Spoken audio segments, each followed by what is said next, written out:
As the shadow ants swarmed along the walls, their eerie battle cry echoed through the air, casting a heavy sense of dread over the hunters of the Night Guild. Fear crept into their hearts, some murmuring doubts and whispering about retreat. They worried that these terrifying creatures might see them as enemies too. Yuntai, visibly tense, turned to Jongsu for direction. Jongsu, though anxious, understood that turning back wasn't an option. Outside, a crowd of reporters waited, ready to pounce on any sign of weakness. They couldn't afford to abandon the raid out of fear. With renewed resolve, Jongsu tried to rally the team. But just as he was finding his voice, Beru, the towering monstrous ant, stepped forward. Jongsu's confidence crumbled in an instant. He stammered, trying to be polite, but Beru didn't respond. The creature simply stared, unblinking. Jongsu, flustered, tried again, more deferential this time, but before he could finish, Beru vanished with a sound like a muted gunshot. Jongsu blinked, confused, scanning the area. Moments later, Beru reappeared, flinging something toward the group. Without a word, he issued a command, and the shadow ants shifted into precise formation, ready to advance. As the team stared in stunned silence, Yuntai leaned in, concerned. "Are you okay? Is it really safe to let them lead?" Jongsu, still reeling from Beru's sudden movements, managed a shaky nod. I think we're fine." Then someone pointed at what Beru had thrown. It was the head of a death knight, one of the raid's most dangerous monsters. Jongsu could hardly believe it. In one swift move, Beru had decapitated a foe that could have wiped out their team. The sight of the Death Knight's severed head filled Jongsu with awe, and something sharper, ambition. A sly smile tugged at his lips as the realization set in. Beru had obliterated one of the strongest monsters in the dungeon in mere seconds. The shadow ants weren't just powerful, they were monstrous in the best possible way. Jongsu couldn't help but think about the value of the magic stones that such high-ranking monsters would drop. His fingers itched with anticipation as he examined the head, already calculating their potential profit. While he was still marveling at the trophy, the rest of the Night Guild had begun to move, following Beru and the disciplined ranks of shadow ants. "Jongsu!" Yuntai called out, waving. "Come on!" Snapping out of his thoughts, Jongsu hurried to rejoin them. With Beru in the lead, the group advanced through the dungeon, tearing through the undead like a scythe through wheat. Corpses littered the path they left behind, a testament to Beru's overwhelming power. Among the carnage, Yerim spotted something valuable, a rare vampire corpse, nearly intact. She darted forward, yanking the body away just as a shadow ant was about to devour it. "Hey, back off, you oversized bug," she scolded, frustration bubbling in her voice. "Do you even know how much this is worth?" But the ant ignored her. With a low hiss, it snatched the vampire back and devoured it whole. "Are you serious?" Yerim groaned, lunging in again to stop it, but too late. The ant lashed out with its claw, slicing her shoulder and knocking her to the ground. Blood welled from the wound as she cried out. The ant loomed over her, ready to strike again, until a blur of movement silenced the air. Beru appeared in a flash, his presence alone sending the shadow ant into a trembling retreat. His piercing gaze froze the creature mid-motion. Without a word, Beru stepped forward and gently touched Yerim's wound. A wave of healing magic flowed through her, sealing the gash in seconds. Yerim stared in disbelief. Thank you," she muttered, awed. She had seen healing magic before, but this was on another level. How is a summon this much better than me at healing? Meanwhile, the Knights Guild strike squad pressed forward, trailing the shadow ants to the dungeon's final chamber. The air grew cold, heavy with malice. At the entrance to the boss's lair, they stopped dead in their tracks. There, cloaked in swirling black magic, stood the Archlich, towering, skeletal, and malevolent. Around it stood several Death Knights, their eyes glowing with unholy fire. Panic rippled through the group. No one had expected this. "That's an Archlich," someone whispered, their voice barely audible. Jong-soo's breath caught in his throat. He had read the reports. Archliches weren't just powerful.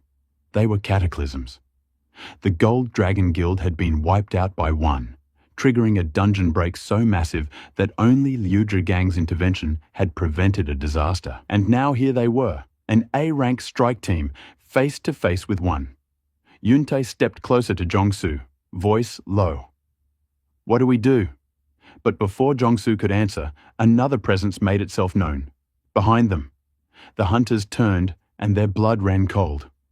Another threat was approaching. A thunderous clatter echoed through the dungeon corridor as a new horde of Death Knights surged toward them. Jong-soo's eyes widened in horror. "They're coming back!" he shouted. The realization hit him like a hammer. Every undead creature the shadow ants hadn't consumed had resurrected. "Block the entrance," he ordered. Without hesitation, Yerem stepped forward, summoning her skill. "Holy wall!" she cried out, and a radiant barrier sprang to life, sealing the doorway just as the first wave of undead slammed into it. The impact sent shudders through the ground, and cracks of stress began to flicker across the barrier.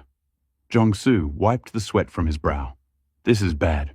Without Hunter Sung, we might not make it out of here." Yareem, straining under the pressure of her magic, glanced back at him, her voice tight. "This wall, it won't hold more than 5 minutes." Just as panic began to claw at the edges of the hunters' minds, Beru stepped forward. The Archlich, standing at the heart of the lair, recoiled in alarm. It recognized them, the shadow ants. Its hollow eyes widened and its voice trembled with disbelief. "Why is the monarch's army attacking me?" Fear crept into the Archlich's voice as Beru advanced, silent and unflinching.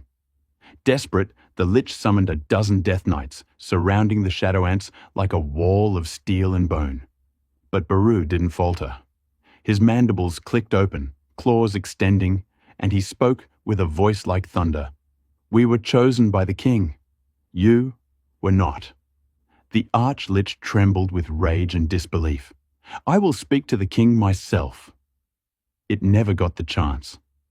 Beru vanished, and then reappeared inches from the Arch-Lich's face. The Lich flinched too late. In a flash, Beru drove his clawed hand into the creature's chest, grabbing the glowing pendant that pulsed with necrotic power, its phylactery, the source of its undeath. With the pendant gripped in his claw and bloodless ichor leaking from its mouth, the Arch-Lich shook its head in mute desperation. It let out a screech of denial, but Beru, unmoved, crushed the pendant in his palm. The sound was like shattering glass, followed by utter silence. The Arch-Lich began to disintegrate, its form unraveling into dust and shadow. Around the lair, the summoned Death Knights followed suit, vanishing one by one as their master perished. In mere seconds, the tide of death that had threatened to overwhelm the hunters was gone. The battlefield fell silent. The Night Guild stood frozen, stunned by what they had just witnessed. The mighty Arch-Lich, vanquished with a single blow. Dozens of elite undead, erased in an instant. Jong-soo stared at Beru in awe, his voice barely above a whisper. I didn't think he was that strong." Yuntai, eyes wide, gave a low whistle as he glanced around at the remains, or lack thereof. With soldiers like that, Hunter Sung doesn't even need to step into a dungeon. And no one dared to disagree. Jong-soo couldn't stop replaying what he had just witnessed. With soldiers like Beru, Hunter Sung Jin Woo could clear dungeons without lifting a finger, just by sending in his summons. The thought sent a shiver down his spine. Still, Jong-soo knew there were limits. He probably can't control all of them at once without draining his mana, he reasoned. But even half of that army would rival the strength of an entire top-tier guild. Beside him, Yuntai leaned in, speaking quickly. "Then what are we waiting for? We should try to bring him into the Night Guild." Jong-soo shook his head immediately. "Not acquisition. Alliance," he corrected firmly. His eyes lit up as the idea took shape in his mind. An alliance between Hunter Sung's newly founded guild and the Night Guild, one of the country's 5 major powerhouses. The thought alone carried weight. It had a nice ring to it. Yuntae chuckled, half joking. Think he even needs us after what we just saw? Jong-soo didn't laugh. Instead, he spoke with conviction. Even Hunter Sung isn't above the rules. A raid needs a minimum number of hunters, no exceptions. He might be able to solo an entire dungeon, but without the numbers, he can't even enter legally. Yuntae paused, nodding slowly as understanding dawned. So we provide the numbers, and he brings the power. Exactly. It's a win-win. Jong-soo laughed, clearly pleased with the strategy. Yuntae, still grinning, added, Feels like we're riding his coattails. We're not, Jong-soo replied with a smirk. We're just smart enough to make the right connections. There was determination in Jong-soo's expression now, clear and sharp. He had made up his mind. This alliance could change everything for the Night Guild.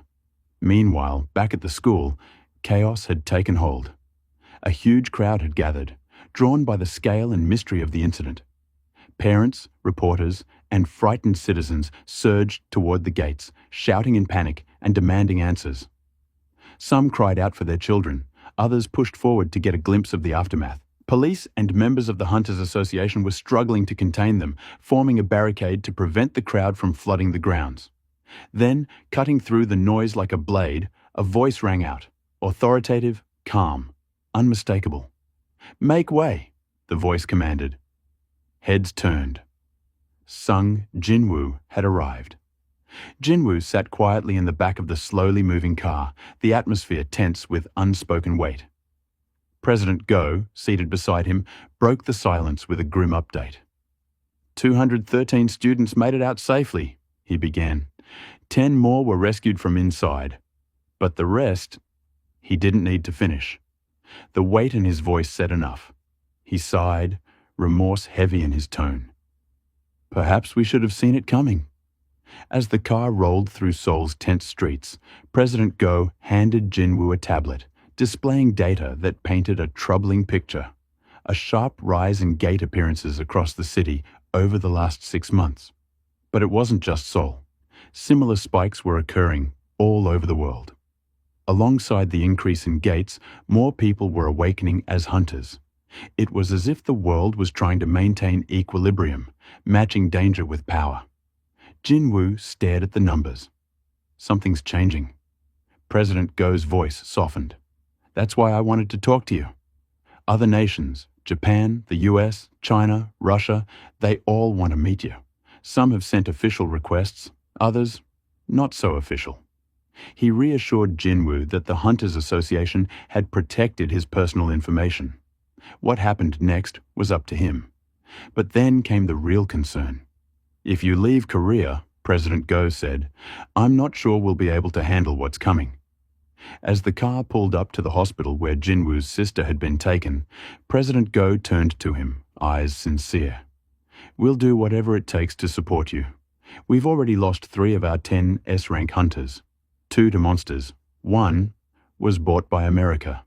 He paused. We can't afford to lose another. Jin Woo nodded, thinking deeply. Then, without preamble, he made a request that caught the president off guard. Allow me to enter high-ranking gates alone. Bypass the minimum party requirement. Go blinked. That law existed to prevent unnecessary deaths. Solo raids were suicide missions.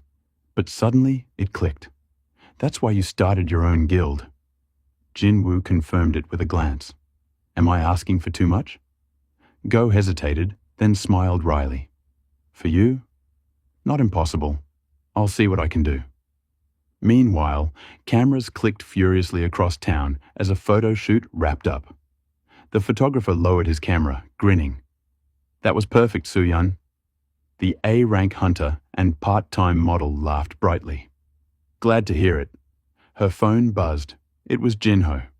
Hey, he said, chipper as always. Want to join my new guild? I promise you won't have to do any actual work. Soo-yeon raised a brow. Another guild pitch? Shouldn't I stay with dads instead? Come on, Jin-hee's coming back, and we still need 1 more founding member. She laughed, skeptical. You sure you're not getting scammed by someone shady? You'll be shocked to hear who this shady guy is. Curious, she made her way to Jinho's office. The moment she stepped inside, her gaze locked on the tall, stoic man standing beside her cousin. Her breath caught. That's him. Sungjinwoo turned as she openly stared. Jinho grinned. Soo-yeon, meet Hunter Sungjinwoo. Jinwoo, this is my cousin, A-rank and family celebrity. Soo-yeon blinked, still stunned. You're really him? The guy who ghosted after crashing Lee Min-sung's press conference? Jinho chuckled. You're the real star here. But Soo-yeon couldn't hide her excitement. Jinwoo watched quietly. Considering the family dynamic, Jinho, a D-rank, Soo-yeon, an A-rank. He wondered if awakenings were partially hereditary. His father had been a hunter too. He turned to Soo-yeon. Did Jinho tell you everything? She nodded. About needing a founding member? Yeah. Jinwoo looked her in the eye. Joining us will cause a stir. You sure you're okay with that? Soo-yeon smirked. Anything's better than ending up stuck with Jin-sung. Jinwoo tilted his head. Jin-sung? Jinho coughed awkwardly. My older brother. Let's just say he's not well liked. Already famous for being difficult, Soo-yeon added dryly. As Jinwoo pondered that, Soo-yeon took a tentative step closer. Would it be weird, she asked, holding up her phone, if I asked for a selfie? Jinwoo blinked in surprise, but nodded.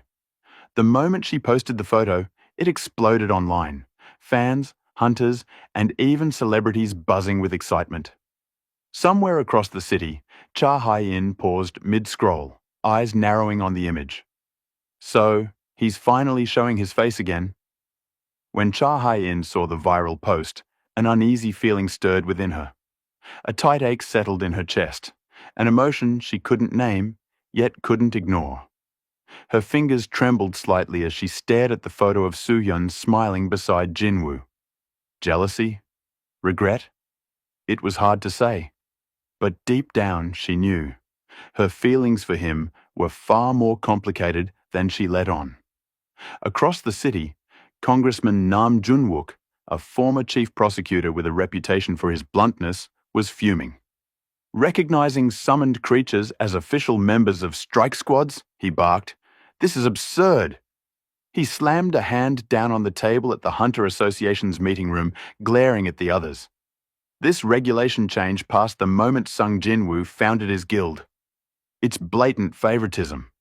The association exists to serve all hunters, not just worship one man. Go Gun-hee, the calm and composed president of the association, didn't flinch. You're right, he replied evenly. It is preferential treatment. A murmur of surprise passed through the room. Gun-hee let it hang in the air for a moment before posing a question that silenced the whispers. If you had the option, he asked, his voice measured, to send a squad of ordinary hunters into a high-level gate, or to send Hunter Sungjinwoo alone, which would you choose? The silence that followed was deafening. Turning his gaze back to Nam, Gun-hee's tone sharpened. You recently moved into a high-rise near the Hunters Guild, didn't you? Property values there are nearly double those in neighboring districts. Why? Because people feel safe near Sungjinwoo. Nam said nothing, his jaw tightening. Guilds from all over the world are trying to recruit him, Gun-hee continued. Japan, America, even Russia. If we keep tying his hands, do you really believe he'll stay in Korea out of goodwill alone? He let that sink in, then delivered the final blow. Don't make the same mistake we made with Hwang Dong-soo. If another S-rank gate opens here, who do you expect to save your lives? Meanwhile, Jin-woo stood before an A-rank gate, Jinho's first real taste of high-level raiding. The massive arch pulsed with ominous energy, towering so high that Jinho craned his neck just to see the top. Hard to believe, isn't it? Jin-woo said, amused. You should have seen the one at Gwangali Beach. Jinho gave a nervous laugh. Yeah, I think I would have fainted. On the other side of the police line, a swarm of reporters closed in, their cameras flashing as they called out questions. Hunter Sung, what can you tell us about Ajin Guild's first raid? Is it true your guildmate Soo-yeon is your... Jin Woo sighed as the questions kept coming, none of them about the dungeon itself. He caught sight of Chief Woo Jincheol standing nearby and immediately turned toward him. How did this many reporters even know where we'd be? Jincheol shrugged. We can guard your personal data, but we can't hide the gates themselves. People track the magic surges. And that selfie? It didn't help. Jin Woo blinked, then gave a sheepish smile. Right. Social media. Inside the gate, Jinho began panicking again. We really should have brought a hauling or mining team. There's no way I can manage all this on my own. Jin Woo reassured him with a confident smirk. Don't worry about it. He raised his hand. From the shadows around him, dozens of figures began to rise. My soldiers will take care of everything. The pressure in the air shifted the moment Jin Woo summoned his shadow soldiers. Their presence alone was enough to make Woo Jincheol pause. Each one radiated strength equivalent to at least a B-rank hunter, with a few that could easily rival A-rank elites. Watching them pass the safety inspection with ease, Jincheol couldn't help but note how misguided the public outrage over Jin Woo's special treatment truly was. These weren't ordinary summons. They were a legion of power, precision, and discipline. With the team cleared for entry, Jincheol gave the signal to begin. But just as they were about to step into the gate, he surprised everyone by slipping off his coat. Beneath it, he wore a full set of sleek, enchanted armor, intricately designed for both flexibility and defense.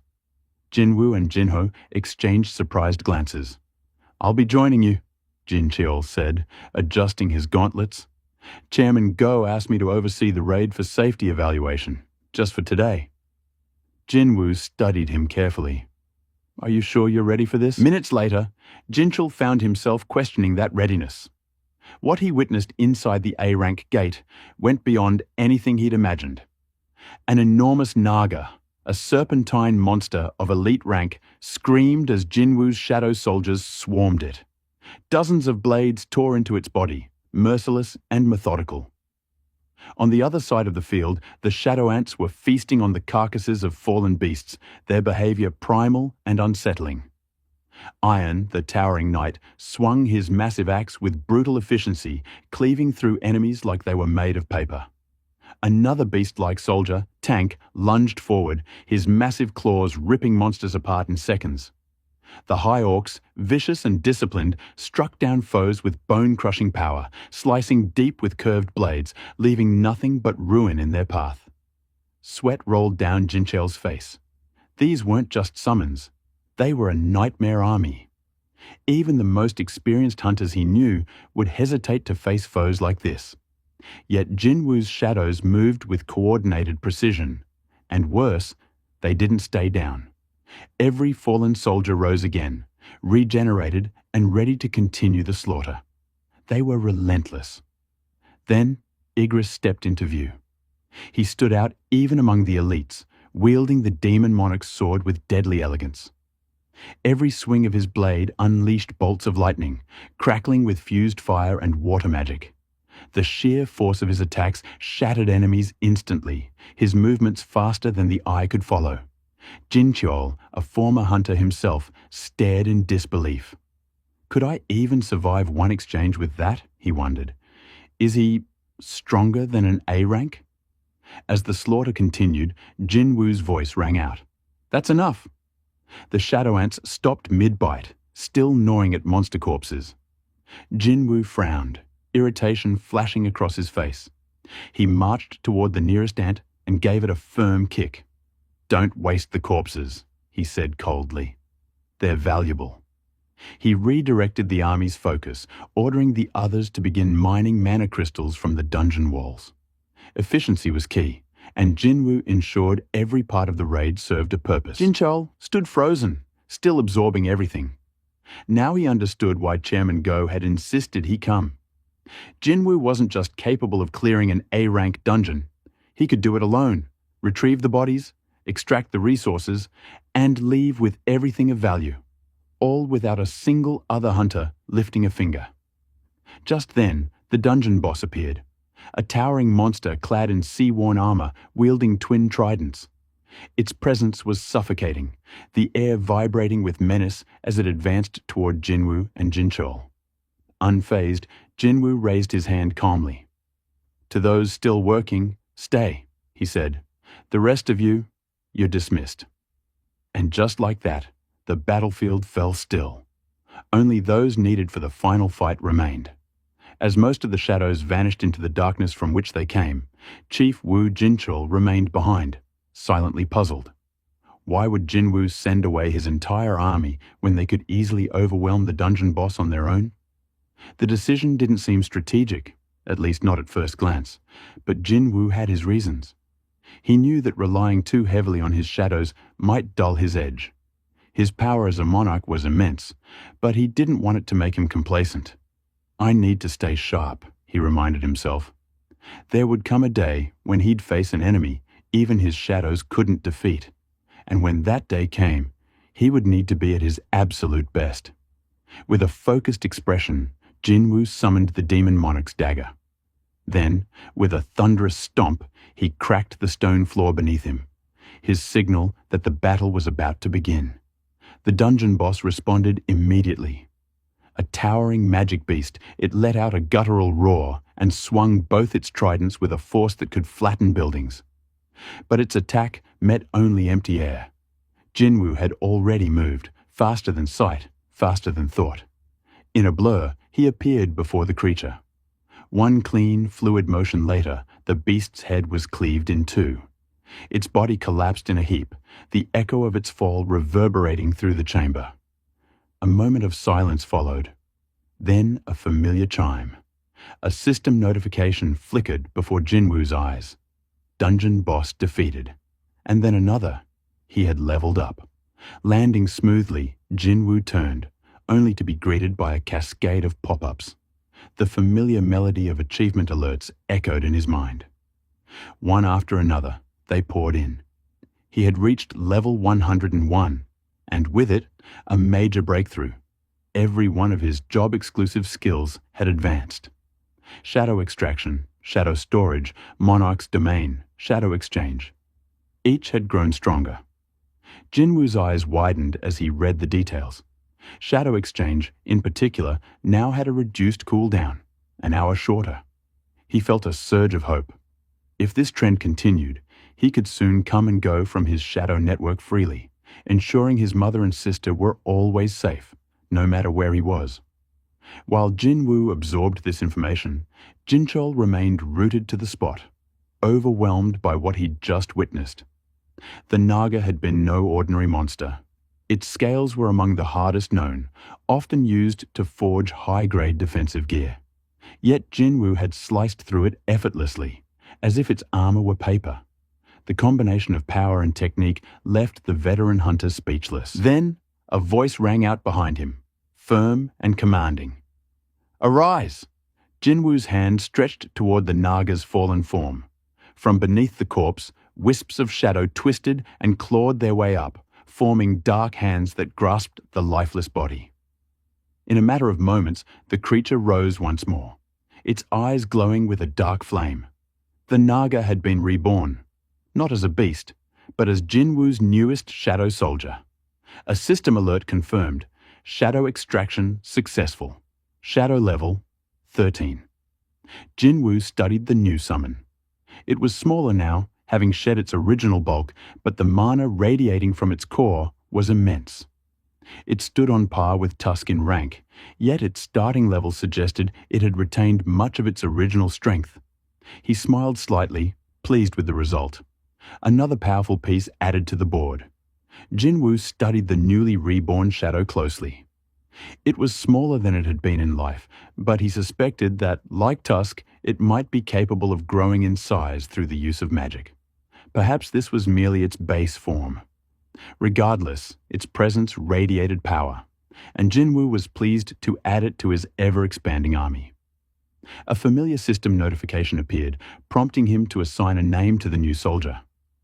After a brief pause, Jin Woo typed in a name that came naturally to him, Jima. With that, the shadow beast stood fully acknowledged, and Jin Woo felt a quiet sense of satisfaction. His army was becoming a force unlike anything the world had seen. Standing a few steps back, Jinho watched in silent amazement. The fact that Jin Woo could subjugate such a powerful creature and bend it to his will left him speechless. To Jinho, Jin Woo had long since surpassed the realm of what a normal hunter could be. Still in awe, Jinho reminded him, "Hyung, maybe we should head out?"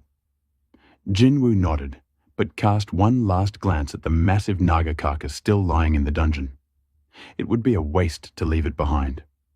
Just as he pondered what to do, a commotion erupted outside the gate. Reporters who had been camped near the dungeon perimeter were jolted by a deep rumble that shook the earth beneath them.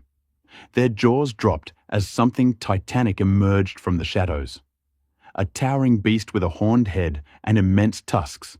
It was Tusk, Jin Woo's mighty summon, now shouldering the enormous Naga corpse like it weighed nothing. For a moment, panic swept through the crowd. But then, realization dawned. This was part of the Arjun Guild's raid. No, it was the raid. The fear gave way to wild excitement.